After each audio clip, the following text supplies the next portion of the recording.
Hello students and welcome back to IMET foundation.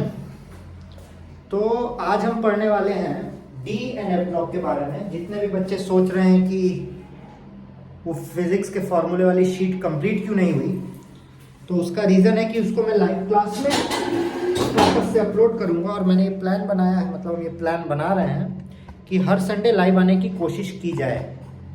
Sorry बीच में adjustment के लिए। तो शुरू करते हैं, ढेर सारी बकवास। तो डी ब्लॉक की अगर हम बात करते हैं तो डी ब्लॉक के एलिमेंट्स को ट्रांजिशन एलिमेंट्स कहते हैं। ट्रांजिशन एलिमेंट्स,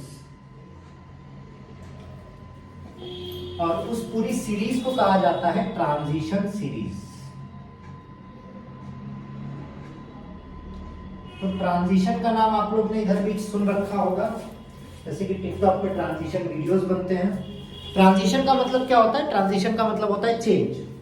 तो जो ये ट्रांजिशन एलिमेंट्स होते हैं जो कि डी ब्लॉक में आते हैं, एफ ब्लॉक को भी कंटिन्यू किया जाएगा।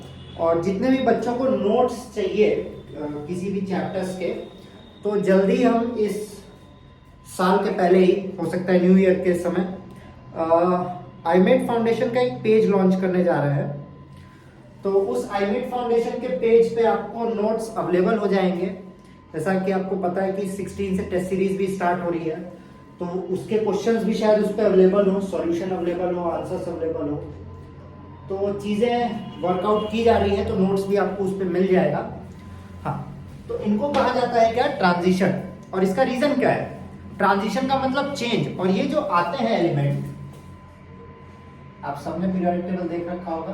सॉरी, अभी मार्कर में भी आपके सामने इंक भरे हैं, तो मैं भी थोड़ी देर में सुधर जाए। ये होते हैं डी ब्लॉक के एलिमेंट्स, ट्रांजिशन जिसे कहते हैं। तो मेटल से नॉन मेटल की तरफ हम लोग मूव कर रहे होते हैं। ये मेटल और ये नॉन मेटल इधर से इधर मूव कर रहे होते हैं। तो इनकी जो केमिकल प्रॉपर्टी होती है वो चेंज दिखाती है कि वो मेटल से नॉन मेटल की तरफ जा रहा है। वो थोड़ी मेटेलिक प्रॉपर्टी शो करेंगे, थोड़ी नॉन मेटेलिक प्रॉपर्टी शो करेंगे। इसके कारण इनको ट्रांजिशन सीरीज कहा जाता है।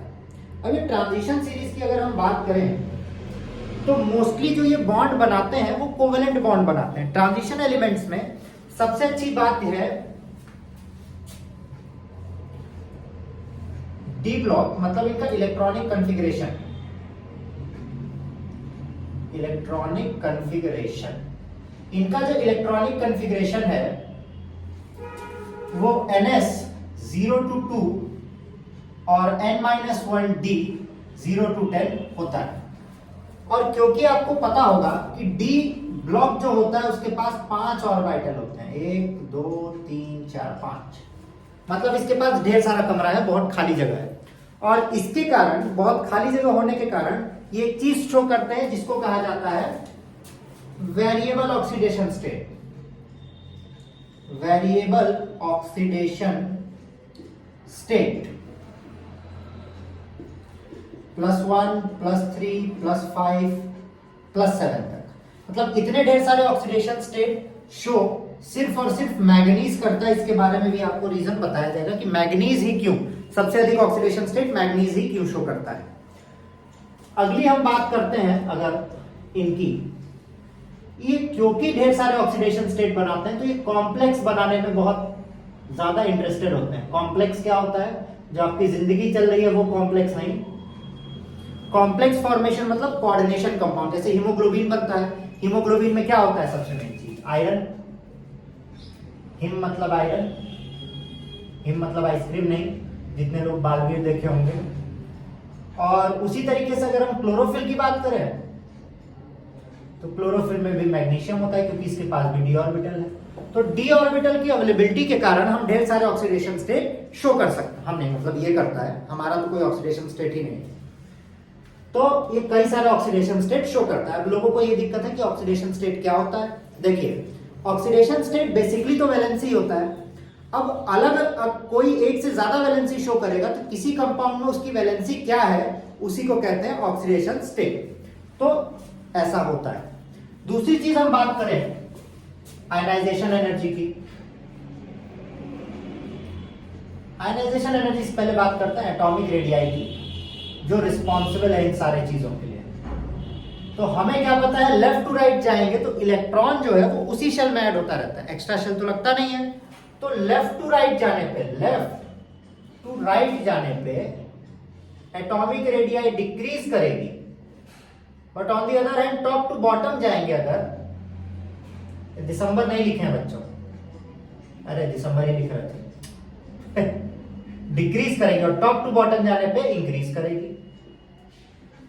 दूसरा जो रीजन है उसको कहते हैं न्यूक्लियर चार्ज। क्योंकि एटॉमिक रेडियाई डिक्रीज कर रही है तो लेफ्ट टू राइट जाने पे न्यूक्लियर चार्ज इंक्रीज करेगा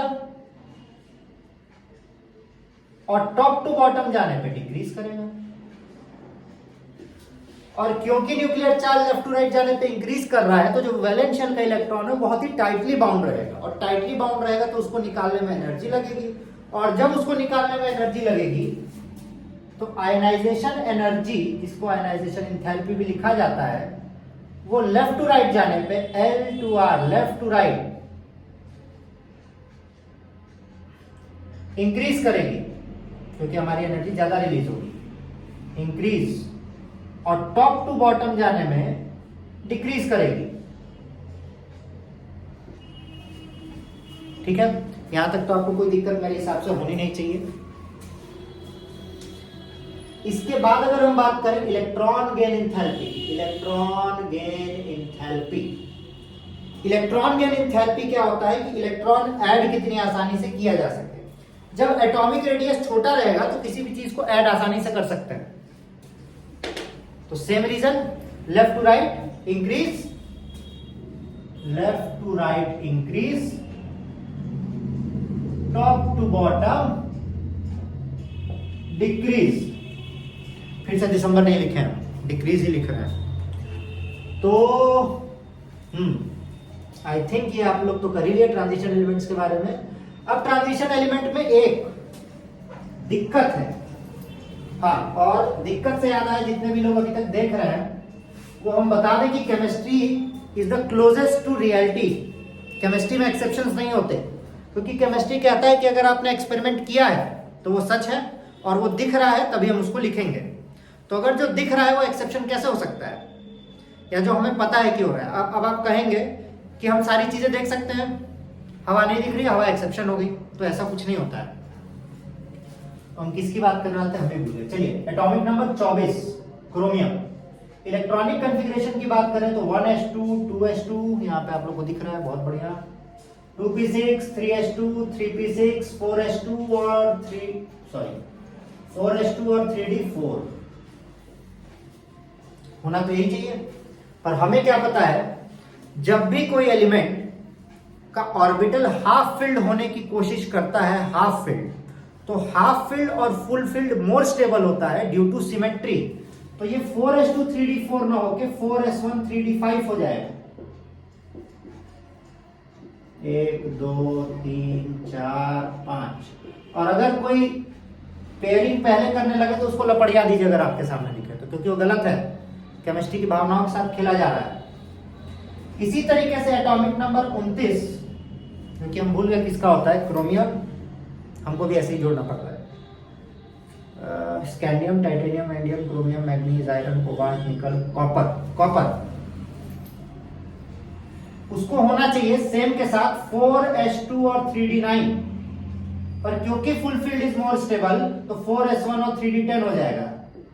देखिए कैसे भरा जा रहा है, बहुत बढ़िया। 1 2 3 4 2 3 4 5, 1 2 3 4 5। अगर आपको कोई दिख जाए इस तरीके से भरते हुए 1 2 3 4, तो तुरंत उसको वहीं पे धो दीजिए, सर्फ लगा के, टाइड लगा के, कुछ भी लगा के धो दीजिए, और टाइड लगा के जगह क्यों चौक गए। तो 5 भरे हम, और फिर 6 7 8 9 10। लेफ्ट टू राइट जब हम जाते हैं तो एक बात ध्यान दीजिए, यहां आपको एक चीज बताया है, ionization energy, ionization potential, ionization enthalpy. First ionization energy से ज्यादा कम सेकेंड आयनाइजेशन एनर्जी होती है सारे ट्रांजिशन एलिमेंट्स में। मतलब दूसरा इलेक्ट्रॉन निकालने में हमारी एनर्जी कम लगेगी, बस उसमें ये दोनों नहीं आते हैं, कॉपर और क्रोमियम। हाँ, अब इसका रीजन क्या है कि पहला इलेक्ट्रॉन तो 4s1 से दोनों में निकल जाएगा, 4s1 से फर्स्ट आयनाइजेशन एनर्जी। पर दूसरा इलेक्ट्रॉन जब हम निकालेंगे, एक सेकेंड रुकिए, देखिए किसी का कॉल आ गया था तो फ्लो बिगाड़ने के लिए सॉरी। हाँ, तो ये लोग जो है इनका सेकेंड आयनाइजेशन एनर्जी ज्यादा होता है क्योंकि इनका पहले के बाद सारा पेयर्ड है, सिमेट्री, इसका पेयर्ड है और इसका सिमेट्री के कारण स्टेबिलिटी ज्यादा है। तो second ionization energy basically chromium और कॉपर ही अलग होती है, ठीक है। एटॉमिक रेडियस की बात करते हैं। देखिए एटॉमिक रेडियस का एक इंपॉर्टेंट सवाल पूरे ट्रांजिशन एलिमेंट में तो क्या नहीं होता, नेक्स्ट लेंथेनाइड एक्टिनोइड्स में। तो आई थिंक यही आपका डी ब्लॉक है। डी ब्लॉक में अधिकतर चीजें कट चुकी हैं। क्रोमाइट ओर का एक सवाल आता है, क्रोमाइट ओर, मैग्नीशियम ओर, तो वो जब हम एफ ब्लॉक पढ़ाएंगे तो आपको वो वहां से स्टार्ट करेंगे। तो मिलते हैं फिर नेक्स्ट वीडियो में जल्दी, और संडे को लाइव में मिलते हैं। Signing off, bye bye.